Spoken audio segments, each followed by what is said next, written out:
बिस्मिल्लाहिर्रहमानिर्रहीम। First year student, जैसे कि हमने पहले पढ़ा था कि cellular respiration consist of two of the main step, glycolysis and Krebs cycle. दोनों स्टेप्स हम क्लियर कर चुके हैं, पढ़ चुके हैं, ठीक है। अब जो हमारे पास थर्ड इम्पॉर्टेंट कंपोनेंट आता है वो है इलेक्ट्रॉन ट्रांसपोर्ट चेन।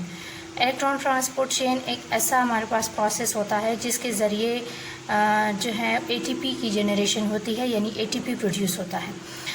आपको माइटोकॉन्ड्रिया का स्ट्रक्चर याद होगा जो मैंने आपको फर्स्ट चैप्टर में पढ़ाया था। उसमें मैंने आपको बताया था कि mitochondria consist of two membrane, यानी ये डबल मेम्ब्रेन बाउंडेड ऑर्गेनेल होता है। यहाँ पे आपको नज़र आ रहा है, ये है इनर मेम्ब्रेन, ठीक है। फिर ये आउटर मेम्ब्रेन, सबसे ऊपर वाली मेम्ब्रेन को आउटर मेम्ब्रेन कहते हैं, फिर इनर मेम्ब्रेन, और इन दोनों मेम्ब्रेन के बीच में जो स्पेस होता है उसको इंटर मेम्ब्रेन स्पेस कहते हैं, ठीक है। अब यहाँ पे आपको ये चीज़ बताने का मकसद ये है कि अभी जब हम इलेक्ट्रॉन और प्रोटॉन पंप पढ़ेंगे तो उसमें आपको इंटर मेम्ब्रेन स्पेस, ये इनर मेम्ब्रेन वगैरह ये वर्ड यूज़ होंगे, तो आपको ये स्ट्रक्चर अपने जहन में रखना है।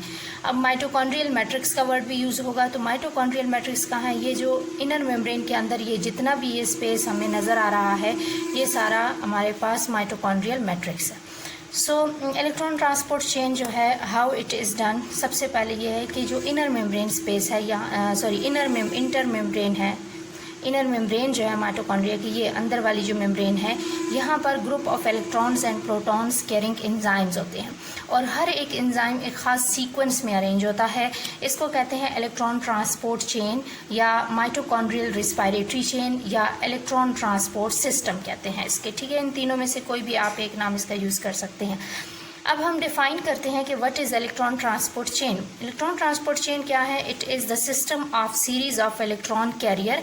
डेफिनेशन पे गौर करना है, system of series of electron carrier, ठीक है, electron carrier and also proton pumping enzymes. यहाँ पर अब दो बातें हो रही, एक तरफ इलेक्ट्रॉन कैरियर की बात हो रही है और दूसरी तरफ प्रोटॉन पंपिंग की भी बात हो रही है। इलेक्ट्रॉन कैरियर में भी हम पढ़ेंगे कि कैसे डिफरेंट किस्म के कम्प्लेक्स इसमें इन्वॉल्व हैं, और प्रोटॉन पंपिंग कैसे होती है और कहाँ से कहाँ तक होती है।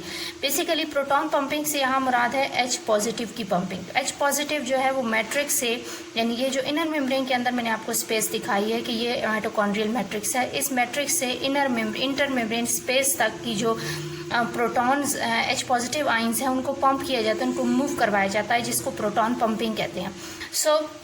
दिस सिस्टम जो ये काम करता है, इस सिस्टम को हम कहते हैं इलेक्ट्रॉन ट्रांसपोर्ट चेन।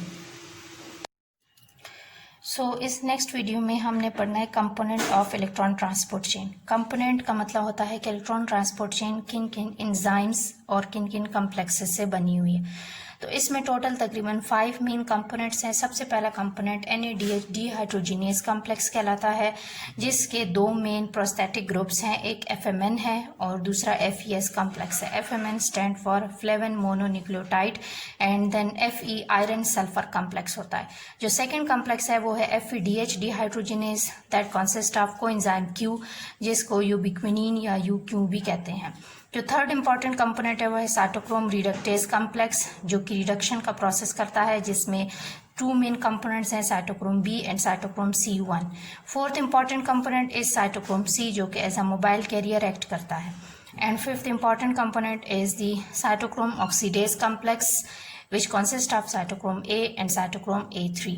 अब ये सारे जितने भी कंपोनेंट्स हैं, इलेक्ट्रॉन यहाँ पे एज अ कैरियर जो है वो मूव करता रहता है, और with the passage of time जैसे जैसे इलेक्ट्रॉन जो है वो एक कैरियर से दूसरे कैरियर में मूव करता है, क्योंकि it is downhill journey, that's why a lot of energy is released from the electron. This energy is then used to pump the proton, ठीक है। प्रोटॉन को कहाँ पंप किया जाता है? मैट्रिक्स से इनर मेम्ब्रेन स्पेस की तरफ पंप किया जाता है, जिसको हम आगे जाके एक्सप्लेन करते हैं। तो डियर स्टूडेंट, ये हमारे पास है इलेक्ट्रॉन ट्रांसपोर्ट चेन। ये हमारे पास आपको पूरा ये नज़र आ रहा है, this is electron transport chain. इसमें आपको मेन 5 कम्प्लेक्सेस नज़र आएंगे, ठीक है। और इसमें सबसे पहला आपको नज़र आ रहा है यहाँ पर NADH डिहाइड्रोजिनेज कम्प्लेक्स, जिसको साथ मैंने 1 लिखा हुआ है। दूसरी तरफ आपको यहाँ पे नज़र आ रहा है FADH डिहाइड्रोजिनेज कॉम्प्लेक्स, सबसे ऊपर की तरफ इस तरफ देखेंगे आपके पास FADH डिहाइड्रोजिनेज कॉम्प्लेक्स है नंबर 2 वाला। साइटोक्रोम रिडक्टेज कॉम्प्लेक्स है 3, साइटोक्रोम ऑक्सीडेज कॉम्प्लेक्स है 4, और यहाँ पे आपको साइटोक्रोम C नज़र आ रहा है, जो कि एज अ मोबाइल कैरियर है। इसी तरह से Q भी as a mobile carrier act करता है। ये पूरा अभी जो मैंने आपको इलेक्ट्रॉन ट्रांसपोर्ट चेन के कंपोनेंट्स बताए हैं ये है, ठीक है। और इनके अंदर इनके फर्दर जो पार्ट्स हैं वो भी एक्सप्लेन फॉर्म में मौजूद है। जैसे कि NADH डिहाइड्रोजनेस कम्प्लेक्स में मैंने आपको बताया था कि it consist of FMN and FES, ये आपको एक कम्प्लेक्स के अंदर नज़र आ रहा है। इसी तरह से यहाँ पर आपको मैंने बताया था कि जो FADH डिहाइड्रोजनेस कम्प्लेक्स होता है उसके 2 कंपोनेंट्स होते हैं, FAD एंड FES, ये भी आपको नज़र आ रहा है। इसी तरह से इनके 3 कंपोनेंट्स हैं, फिर इसके भी 2 मेन कंपोनेंट्स हैं। तो इस तरीके से ये आप पूरा इलेक्ट्रॉन ट्रांसपोर्ट चेन के कंपोनेंट्स नज़र आ रहे हैं। अब सबसे पहले हम स्टार्ट कहाँ से लेंगे, हम सबसे पहले NADH से लेंगे। आपको NADH नज़र आ रहा है। NADH जो है ये कैसे बना है, during the process of glycolysis and Krebs cycle electron जो NAD पॉजिटिव से रिमूव होते हैं दे फॉर्म NADH अगेन। जब NADH बन जाता है तो NADH whenever it react with NADH dehydrogenase complex, जब भी ये NADH जो है ये रिएक्ट करता है NADH डिहाइड्रोजनेस कम्प्लेक्स के साथ, तो इट बिकम्स ऑक्सीडाइज्ड। और जब ये ऑक्सीडाइज होता है तो ये रिलीज़ करता है इलेक्ट्रॉन एंड प्रोटॉन्स, यानी इलेक्ट्रॉन E और प्रोटॉन H पॉजिटिव रिलीज़ करता है। And it is the electron is received by FMN। Electron and proton को फिर कौन रिसीव करता है, FMN रिसीव करता है। उसके बाद जब इलेक्ट्रॉन FMN के पास आता है तो FMN से आगे इलेक्ट्रॉन FES कम्प्लेक्स को फॉरवर्ड कर दिया जाता है, ये आगे फर्दर मूव होता है। और FES कम्प्लेक्स से फिर इलेक्ट्रॉन जो है ये मोबाइल कैरियर Q एंजाइम के पास जाता है। ड्यूरिंग दिस जर्नी जो प्रोटॉन H पॉजिटिव आइन होता है उसको पंप किया जाता है from the inner membrane, from matrix to inner membrane space. Intermembrane space जो कि आपको मैं पहले ही बता चुकी हूँ कि इंटर मेम्ब्रेन स्पेस क्या है हमारे पास। अब यहाँ पर जो Q के पास इलेक्ट्रॉन आ गया है, सो दूसरी तरफ जो FADH है, तो FADH जो है वो भी ऑक्सीडाइज होकर इलेक्ट्रॉन ट्रांसपोर्ट चेन में वो भी ऑक्सीडाइज होकर इलेक्ट्रॉन एंड प्रोटॉन रिमूव करता है and electron is given to Q, ठीक है। This enzyme by the mean of enzyme FADH dehydrogenase complex. So जब Q के पास इसका इलेक्ट्रॉन आता है तो यहाँ से आप देख रहे हैं कि इधर से भी इलेक्ट्रॉन आ रहा है और यहाँ से भी इलेक्ट्रॉन आ रहा है। सो Q इन इलेक्ट्रॉन्स को आके नेक्स्ट जो कम्प्लेक्स होता है साइटोक्रोम रिडक्टेज कम्प्लेक्स उसको ट्रांसफर कर देता है। इस जर्नी के दौरान भी जो H पॉजिटिव आयन प्रोड्यूस होते हैं उसको मैट्रिक्स से इंटर मेम्ब्रेन स्पेस की तरफ फॉरवर्ड किया जाता है, उसको पंप किया जाता है। अब FADH डिहाइड्रोजनेस कम्प्लेक्स का भी काम हो गया, NADH डिहाइड्रोजनेस कम्प्लेक्स का भी काम हो गया। अब cytochrome reductase complex, cytochrome reductase complex के पास इलेक्ट्रॉन आता है। इसके 3 मेन कंपोनेंट्स हैं, cytochrome B, FES and cytochrome C1। Electron यहाँ पे आता है और मूव करता है एक कैरियर से दूसरे कैरियर की तरफ and at the end electron जो है उसको रिसीव कर लेता है cytochrome C। Electron is forward to the cytochrome C, ठीक है। And at the same time H positive ion को पंप किया जाता है from matrix to inner membrane space. उसके बाद साइटोक्रोम C से ये इलेक्ट्रॉन रिसीव किया जाता है by mean of cytochrome oxidase complex, जो कि 4th मेन इंपॉर्टेंट कम्प्लेक्स है। और साइटोक्रोम जो ऑक्सीडेज कम्प्लेक्स है it consist of 2 main component, cytochrome A, cytochrome A3। अब इलेक्ट्रॉन जो है ये जब साइटोक्रोम A3 तक आता है, यहाँ पे इलेक्ट्रॉन जब आता है तो A3 तक, तो A3 से electron is received by the it is received by the atomic oxygen, ठीक है। and atomic oxygen also takes 2H positive ion from the aqueous solution present and then involved in the formation of water molecule। so इस तरह से electron यहाँ पे water molecule की formation में use हो गया। लेकिन H पॉजिटिव जो है वो पंप हो गए हैं, कहाँ से, मैट्रिक्स से पंप हुए हैं वो किसकी तरफ, इनर मेम्ब्रेन स्पेस की तरफ। अब वहाँ पे क्या होता है वो अभी हमने आगे पढ़ना है। सो स्टूडेंट अब हम टॉपिक को आगे बढ़ाते हैं। हमारे पास जो नेक्स्ट इसका पार्ट है वो है केमियोस्मोसिस एंड ऑक्सीडेटिव फॉस्फोराइलेशन। ये 2 mechanisms are very much important in the formation of ATP। तो सबसे पहले जो रिस्पायरेशन के प्रोसेस में coenzymes NADH and FADH2 produce हुए होते हैं, दे बिकम ऑक्सीडाइज, जो कि ऊपर हमने पढ़ा है कि वो कैसे ऑक्सीडाइज होकर इलेक्ट्रॉन्स और H पॉजिटिव आइंस रिलीज करते हैं and as a result energy is release from them.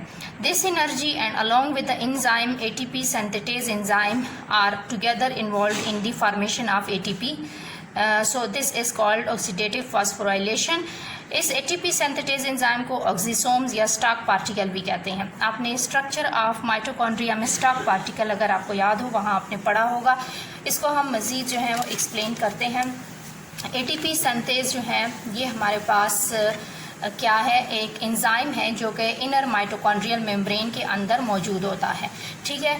और इसके 2 पार्ट्स होते हैं, एक F0 और एक F1। F0 जो होता है वो मेम्ब्रेन के अंदर एम्बेडेड होता है और इसका काम ये होता है कि ये H पॉजिटिव को इनर मेम्ब्रेन स्पेस की तरफ, इनर मेम्ब्रेन स्पेस से माइटोकॉन्ड्रियल मैट्रिक्स की तरफ वापस लेके जाता है। यानी ये अब उल्टे तरीके से जो है वो यानी पहले आपको मैंने ये पढ़ाया था कि मैट्रिक्स से इनर मेम्ब्रेन स्पेस की तरफ H पॉजिटिव आयन को फॉरवर्ड किया जाता है, लेकिन इस यहाँ पर अब क्या होता है कि ATP सिंथेज एंजाइम जो है जिसका F0 जो इसका हिस्सा होता है वो मैट्रिक्स से वो इनर मेम्ब्रेन स्पेस से मैट्रिक्स की तरफ H पॉजिटिव को लेके आता है।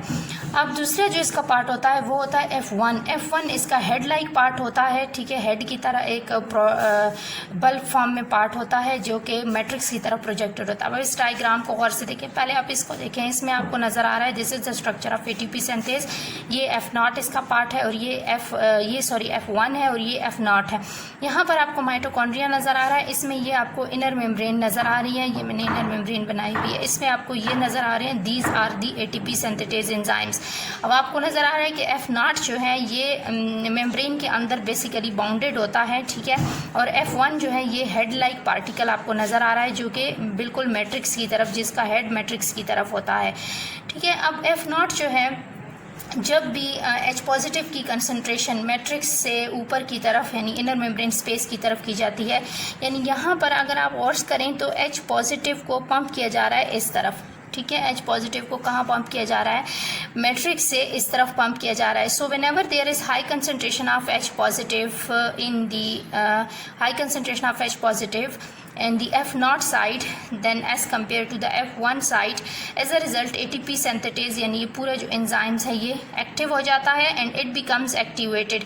जब ये एक्टिवेटेड हो जाता है so due to this ये क्या करता है, ADP को इनऑर्गेनिक फास्फेट यानी ADP और इनऑर्गेनिक फास्फेट जो है उसको कंबाइन करता है और एज अ रिजल्ट क्या प्रोड्यूस करता है, ATP प्रोड्यूस करता है। So in this way ATP is generated. अब इस पूरे प्रोसेस में एक NADH अगर ऑक्सीडाइज हो रहा है तो वो हमारे पास 3 ATP मॉलिक्यूल्स प्रोड्यूस कर सकता है और एक FADH2 जो है वो 2 ATP मॉलिक्यूल्स प्रोड्यूस करता है। अब आप इस डायग्राम को गौर से देखें, ये डायग्राम जो है ये हमारे पास केमियोस्मोसिस की है इन द माइटोकॉन्ड्रिया। सबसे पहले आप इसके पार्ट्स को गौर से देखें, ये हमारे पास है इंटर मेम्ब्रेन स्पेस, ठीक है। ये है हमारे पास इनर माइटोकॉन्ड्रियल मेम्ब्रेन और ये है हमारे पास माइटोकॉन्ड्रियल मैट्रिक्स। तो 3 मेन पार्ट्स जो इस माइटोकॉन्ड्रिया के आपको मैंने बताए। अगर आपको इस तरह नहीं समझ आ रहा तो आप इधर छोटा सा माइटोकॉन्ड्रिया ड्रा भी कर सकते हैं। इसमें आप सबसे पहले ये आपके पास है, ये तो हो गया आउटर मेम्ब्रेन जिसको हमने अभी ड्रा नहीं करना। इनर मेम्ब्रेन ये है हमारे पास, सबसे पहले ये है इनर मेम्ब्रेन, ठीक है। और ये है मैट्रिक्स और ये जो आपके पास है ये सारी जो बाहर मैंने ये शो किया हुआ है ये है inner membrane space, inner membrane space. अब आप इसमें देखें, सबसे पहले इन्होंने माइटोकॉन्ड्रियल मैट्रिक्स यानी ये दरमियान वाली जगह से यहाँ से आपने लेना है, फिर उसके बाद ये मेम्ब्रेन, ये वाली मेम्ब्रेन, ठीक है। और उसके बाद फिर ये आपके पास स्पेस आ जाता है, ये वाला स्पेस। अब आपने गौर करना है कि प्रोटॉन कैसे कहाँ से कहाँ पंप हो रहे हैं। इसमें 3 मेन जो एरियाज है जहाँ पे प्रोटॉन की पंपिंग होती है वो एक होती है FMN2 कोएंजाइम Q। अब यहाँ पर देखें FMN ये है और कोएंजाइम Q है। ये पहला हमारे पास जो कॉम्प्लेक्स है NADH डिहाइड्रोजनेज कॉम्प्लेक्स, यहाँ पे आपको नज़र आ रहा है H पॉजिटिव को पंप किया जा रहा है from matrix to inner membrane space, ठीक है। सो मैट्रिक्स से इनर मेम्ब्रेन स्पेस की तरफ इसको पंप किया जा रहा है। दूसरी तरफ देखें साइटोक्रोम रिडक्टेज कॉम्प्लेक्स है, इसमें भी प्रोटॉन H पॉजिटिव को पंप किया जा रहा है from matrix to inner membrane space.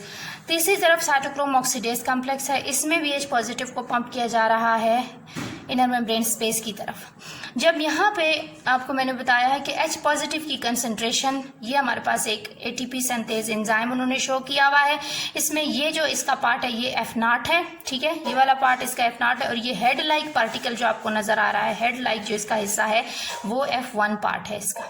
अब यहाँ पर जो H पॉजिटिव की कंसंट्रेशन जब इस तरफ आपके पास H पॉजिटिव की कंसंट्रेशन बढ़ जाती है यहाँ पर हायर ग्रेड, तो इसको कहते हैं प्रोटॉन ग्रेडियंट एग्जिस्टेड। सो जब प्रोटॉन ग्रेडियंट यहाँ पे हाई हो जाता है, ठीक है, सो एज अ रिजल्ट क्या होता है कि ये जो हमारे पास F0 होता है, F0 ये हमारे पास क्या काम करता है कि ये H पॉजिटिव आइंस यानी इनको इनर मेम्ब्रेन स्पेस से वापस माइटोकॉन्ड्रियल मैट्रिक्स की तरफ पुश करता है, जिसकी वजह से क्या होता है कि ये ATP सिंथेटेज एंजाइम एक्टिवेट हो जाता है। अब जैसे ही ATP एंजाइम्स एक्टिवेट होता है, ये ADP यानी कि एडिनोसिन डाइफॉस्फेट और जो फॉस्फेट रेडिकल होता है P यहाँ पे, उसको आपस में हाई एनर्जी बॉन्ड के जरिए कनेक्ट करता है एंड ATP की फॉर्मेशन करता है।